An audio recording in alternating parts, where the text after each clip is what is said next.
¿Qué tal? Muy buenas noches, yo soy Genaro Lozano y esto es Punto y Contrapunto ya de jueves.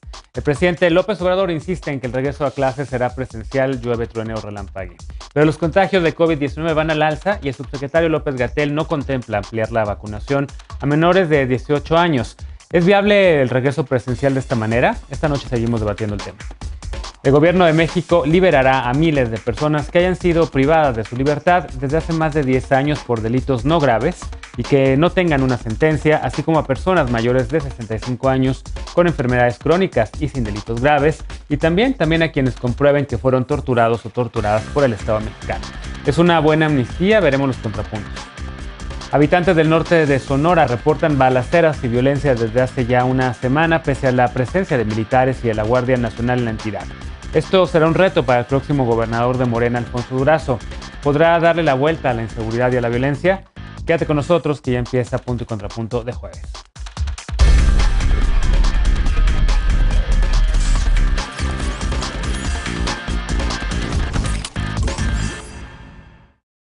Según una encuesta publicada en el diario El Financiero, 62% de las personas está en contra del regreso a clases presenciales. El presidente López Obrador dijo esta mañana que no importa esta posición y que por el bien del país y de las y de los menores hay que reabrir escuelas con todo y tercera olas de contagio. Veamos el contexto. Esta mañana el presidente López Obrador insistió en que las escuelas se reabrirán el próximo 30 de agosto. Desde marzo de 2020 las clases presenciales se suspendieron en nuestro país. El mandatario federal apuntó que es indispensable que se regrese a clases. Las autoridades de salud informaron que desde mediados de junio México enfrenta una tercera ola de contagios. Ayer se registraron 19,000 nuevos casos. No se habían reportado tantos desde enero pasado, cuando hubo 22,000, también en un solo día. Esta semana se publicó en el Diario Oficial de la Federación el acuerdo con la nueva metodología del semáforo epidémico. En él se apunta que las personas que ya recibieron el esquema completo de vacunación no serán consideradas en situación de vulnerabilidad ante la COVID-19. Además, las autoridades informaron que cada entidad deberá presentar su plan de implementación, seguimiento y vigilancia de acuerdo con su nivel de riesgo. Ayer, el gobierno de Jalisco anunció que ante el alto número de contagios y para poder reabrir escuelas, los restaurantes deberán bajar el aforo y cerrarán a medianoche. Los estadios solo podrán recibir el 33% de su cupo y durante agosto cerrarán bares y antros. El nuevo semáforo no contempla el cierre de actividades, pues las autoridades prevén que la mortalidad baje 77% respecto a las cifras registradas hace un año durante la primera ola, gracias a la campaña de vacunación, y anunciaron que se aumentará la velocidad en la aplicación de inmunizaciones. El subsecretario de Salud, Hugo López-Gatell, dijo además que no hay evidencia científica que sugiera que es imprescindible vacunar a menores de edad. Punto y contrapunto. Primer tema a discutir esta noche. Saludo como cada martes y jueves a Estefanía Veloz, abogada y feminista. ¿Cómo estás? Hola, buenas noches, compañeras, compañeros y compañeros. Buenas noches, Genaro. Buenas noches. Pili Morán, consejera nacional del Partido Acción Nacional. ¿Cómo estás, Pili? Hola, Genaro, ¿cómo estás? Un gusto estar aquí con todos ustedes. Bienvenida. Adolfo Cerqueda regresa también a esta mesa. Él es presidente municipal electo de Ciudad Neza y por Morena también. ¿Cómo estás? Hola, ¿qué tal? Buenas noches a todas, todos. Bienvenido. Saludo con gusto. Hace mucho tiempo que no estabas por acá. Jorge Andrés Castañeda, analista de políticas públicas. ¿Cómo estás, Jorge?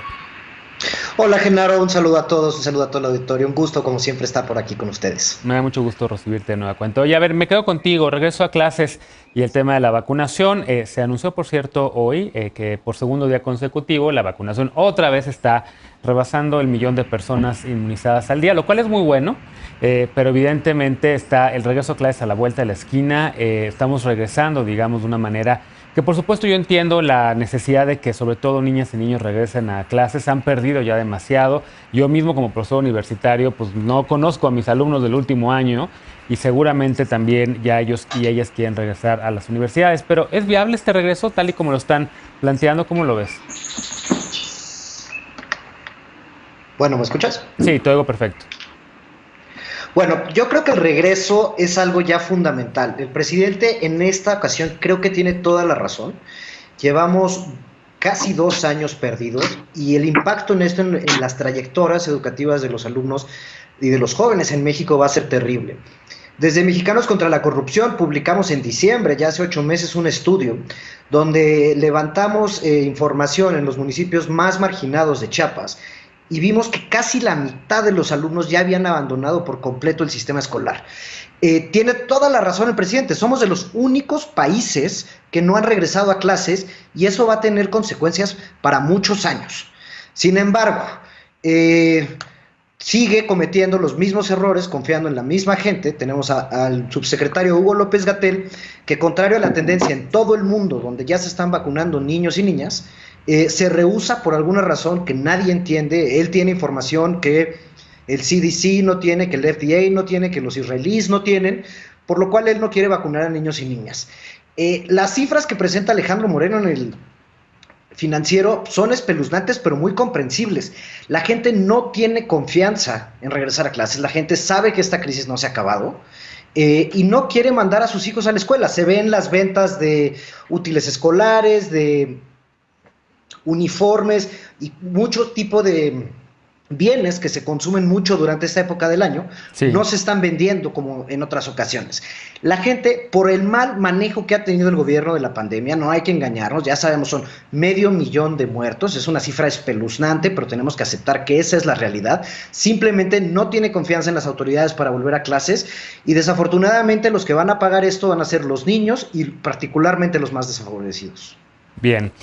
Fíjate que yo pensaba que ibas a criticar el regreso a clase, entonces me voy con un contrapunto. Estoy seguro que Pili Morán tiene el contrapunto, porque en efecto, lo platicábamos en esta mesa a lo largo de esta semana, pues no están contemplando aquí la vacunación para menores de 18 años, Pili, cuando en otros países sí. Ayer nuestro compañero Eder Guevara aquí decía, pues es que no hay vacunas, pero realmente sí, o sea, están ocupando la de Pfizer en Europa y en Estados Unidos para niños y para menores de 18 años. Y sí, están ocupando incluso la Sinovac en algunos otros países. Tenemos 20 millones de vacunas ahí guardadas. Tenemos 20 millones de vacunas ahí guardadas, dice Jorge Andrés. Bueno, contrapunto, Pili, ¿regreso a clases es viable o no? Mira, yo la verdad es que sí lo veo viable. Yo como mamá ya quiero que regresen porque, bueno, no solo yo creo que todos deseamos regresar ya a la normalidad en México. Quisiéramos que todas las actividades ya regresaran al dinamismo que teníamos antes de la pandemia. Y bueno, una de las actividades esenciales para las familias es sin duda la asistencia a clases de nuestros hijos, ¿no? Ayer leía las estadísticas de empleos perdidos durante la pandemia y yo creo que también Estefanía está muy enterada de este punto, que uno de los sectores más afectados fue el de las amas de casa, de las mujeres que trabajan, quienes perdieron sus empleos en más o menos un 64% por la necesidad de cuidar a sus hijos que dejaron de asistir a clases presenciales. Pues fue en esta pandemia fueron las mamás fundamentalmente quienes asumieron las funciones del tutor mientras los hijos tomaban clases en línea. A mí me parece que la actividad escolar mueve un sector importante de la economía mientras siga parada, pues también la economía va a estar, ¿no? Porque tampoco va a permitir regresar a la vida laboral a muchas mujeres. Por lo que sí considero importante analizar esta situación de forma profesional y objetiva, que es lo que no hemos visto por parte de los encargados de la estrategia de la contención de la pandemia, que se han implementado medidas que no parecen ser un producto ¿cómo le puedo decir?, de un análisis científico o serio, y una de ellas es la relacionada con la suspensión de las clases presenciales. Bueno, pero eso toma especial relevancia el que ya creo que sí es importante que se abra el proceso de vacunación a la población en general y se rompa con esa obsesión del gobierno de acaparar el proceso de vacunación y no abrirlo a la sociedad. Creo que coincido con ustedes que es indignante enterarse que el gobierno tiene 19 millones o 20 millones de vacunas guardadas en bodegas, mientras la gente se sigue muriendo del COVID. Y hay que decirlo con toda claridad, este tipo de medidas controladoras parecen ser destellos que revelan conductas propias de un gobierno que que pretende ser como una dictadura o un gobierno de corte autoritario y seguir monopolizando la aplicación de la vacuna. Creo que ya es importante que suelte el gobierno la aplicación de la vacuna a la iniciativa privada, como lo están haciendo en otros países. Chile ya está vacunando niños a partir de los 12 años, después siguió Uruguay, República Dominicana, tenemos a Canadá, Estados Unidos. ¿Por qué no podemos estar a la vanguardia de otros países? Ya hay laboratorios que han probado la aplicación de su vacuna desde los niños de los 12 años, pero en México pues se sigue discriminando a quienes somos más jóvenes. Sí, en la Unión Europea, los Emiratos Árabes Unidos, Chile, China están aplicando distintas vacunas a personas de entre 12 y 18 años. Veloz, contrapunto a Pili. No, solo voy a decir que comparar a México con países como Uruguay y Chile es no entender el impacto que tiene la cantidad de población y que lo está comparando con países muy pequeños y ahí en eso me parece el absurdo de su argumento en ese sentido. Luego, algo que no es parte de este debate, pero que lo voy a hacer porque es el pan de cada día, pues desmentir esto que han generado, que es esta idea de que las vacunas están guardadas en una caja resguardada por el presidente Andrés Manuel López Obrador diciendo, no, yo soy un dictador, no quiero que nadie se vacune. Cuando, seguramente teniendo un compañero aquí que es representante popular, sabrá que los esquemas de vacunación implican pues organización, implican distribución de la vacuna y creo que ese esquema ha funcionado. Personas de las que estamos aquí lo sabemos muy bien por nuestros familiares que han sido vacunados. Pili decía, nos están discriminando los más jóvenes, yo creo que tienes que anotar ya, porque las personas de tu edad ya se están vacunando o ya se vacunaron, entonces por favor no te quedes atrás en eso, ya estamos en un esquema de personas entre 20 y 25 años. Ahora, creo que en la conversación del regreso a clases, mucha suerte, creo que en la conversación del regreso a clases estamos en la misma sintonía porque nadie quiere que los niños y las niñas y las personas no binarias no regresen a la escuela, porque la clave de esto es que tenga que ser un programa permanente, un programa que se esté revisando de manera permanente, un programa que esté moviéndose conforme van los semáforos de distintos estados, en el que también tengan injerencia de los distintos estados. Ya lo dijo el gobernador de Jalisco, en Jalisco van a regresar a clases el 30 de agosto en un sistema híbrido que implica que nivel medio superior y superior sí. Que el nivel primaria sí pueda regresar a clases. En eso estamos todos. La Organización Mundial de la Salud dijo, esto ya es una pandemia, esto es una enfermedad endémica, tratémoslo así, tratemos de mitigar esto. Y yo no estoy cerrada a la idea de que el gobierno federal, en cuanto tenga la oportunidad de vacunar menores de edad, lo haga. Lo único que dijo el subsecretario Hugo López-Gatell es, en este momento todavía faltan otros sectores de la población y probablemente falta que sea simplemente obligatorio, pero yo creo que si sobran vacunas, cuando ya esté vacunada el resto de la población, pues se tendrá que vacunar niños y niñas, lo ha dicho el presidente, lo ha dicho. Bien. Adolfo, en el Estado de México, por cierto... Subsecretario, que no hay evidencia para los niños, que las vacunas sirven en los niños. Sí, eso, justamente eso. Eso dijo el subsecretario en la mañanera, por cierto. Yo también el subsecretario dijo en la mañanera que están haciendo ciertas públicas en Estados Unidos, citó ciertos medios diciendo, las farmacéuticas dicen, ya empiecen a vacunar niños, cuando todavía no es obligatorio, todavía no está comprobado que es 100% fundamental y lo han dicho en otros países y las farmacéuticas no pueden decir, bueno, esto sigue porque claro que hay un objetivo económico de por medio. Invito a las personas a que vean esa declaración del subsecretario para que no se mienta en este espacio. Jorge, ¿le quieres contestar? No, adelante, Genaro. Todos sabemos lo que dijo el subsecretario, lo vimos. Claro, hay que volver a verlo. Sí, yo escuché que dijo que no había evidencia de que la vacuna funcionara o hiciera mucho efecto para los menores de edad, ¿no? Pero bueno, pues muchos países, incluido Estados Unidos, lo está aplicando menores de 18 años. Adolfo, en el Estado de México hay un problema con la distribución también, sobre todo en algunos municipios, en Ecatepec, por ejemplo. Varias personas me han dicho que la vacuna les toca ya la segunda dosis y todavía no tienen fecha, por lo menos ya se pasaron incluso del mes y medio. ¿Cómo está avanzando la vacunación en tu municipio y qué dices también de este regreso a clases? Evidentemente coincido con mucho lo dicho en el sentido de que ya es una necesidad que regresen las niñas y los niños, sobre todo los menores de edad a clases, pero evidentemente sí me preocupa que eso pueda detonar pues nuevos contagios y sobre todo que se tenga que darse marcha atrás, como se dio marcha atrás en otros países que también en algún momento reabrieron escuelas como el Reino Unido e Italia. Hola, ¿qué tal, Genaro? Yo creo que hoy me toca tener una postura un poco dividida. Es importante decir que, en efecto, como lo comenté ya en una ocasión anterior, el esquema de vacunación en nuestro país, quiero decir que ha venido manejándose a través de la coordinación con los gobiernos de los estados. Esto es importante destacarlo.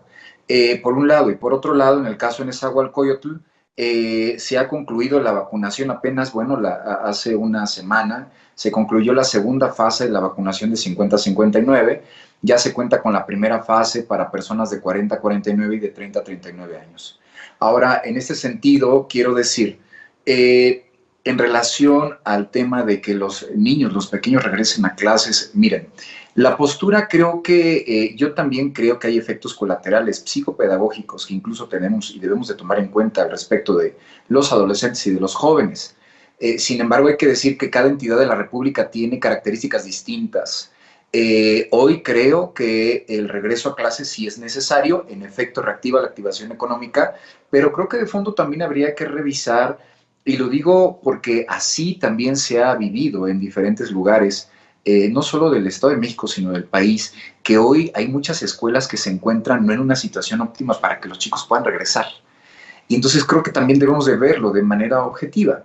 Creo que debemos de considerar que no están en las mismas condiciones las escuelas privadas a las escuelas privadas a las escuelas públicas. Con esto, ¿qué quiero decir? Que creo que hoy tendría sí que generarse una política y que creo que sí lo pueden estar visualizando por algunos documentos que incluso me ha tocado revisar al respecto de que la Secretaría de Educación, insisto, a través de la coordinación que se tenga con los gobiernos de los estados, logren identificar que las escuelas se encuentren en las instalaciones de manera óptima para que los chicos puedan regresar. Creo que es necesario que los jóvenes o los menores sí sean vacunados, sin embargo también creo que se ha ido avanzando de forma gradual. Yo no pudiera decir ahora si de manera lenta o no, digo, no es el mismo caso Ciudad de México al que tenemos en otros estados de la República, ¿no? Bueno, pues ahí tenemos el caso de Oaxaca, pero sí quiero decir que en el caso, insisto, y porque también me ha tocado ser parte de la coordinación de la vacuna en mi municipio, que se ha ido avanzando. Ahora, sí es importante decir, creo que hoy lo que tenemos que generar como un foco rojo es identificar todos estos casos que siguen sin quererse vacunar, o sea, y que esto sigue reduciendo, que esto no sigue ayudando a que se reduzca la cadena de contagios. Creo que hoy esta cultura cívica de la vacunación, estaba viendo por ahí unos videos que están circulando en redes sociales de algunas manifestaciones que se están haciendo en contra de la vacunación. Yo siempre he dicho que hoy creo que nos falta un poco ya de civilidad al respecto de la vacunación en nuestro país. De acuerdo, no, y no solo aquí, en Estados Unidos también está pasando lo mismo, están teniendo un problema gigantesco con la gente, que mucha gente que ya no se quiere vacunar, como que ya alcanzaron un tope de la gente que sí se vacunaba y ahorita están, creo que está ofreciendo dinero, cervezas, pizzas para que la gente vaya y se vacune. Déjenme hacer una pausa, vamos a darle seguimiento por supuesto al regreso a clases y a lo que puede ocurrir en ese sentido, pero hacemos una pausa y al regresar el presidente López Obrador anunció un decreto para liberar a personas privadas de su libertad, no sentenciadas o que acrediten que sufrieron tortura. Será una liberación express, como adelantó el mandatario. ¿Qué pasó con la ley de amnistía aprobada el año pasado? Volvemos con este tema punto y contrapunto, no te vayas.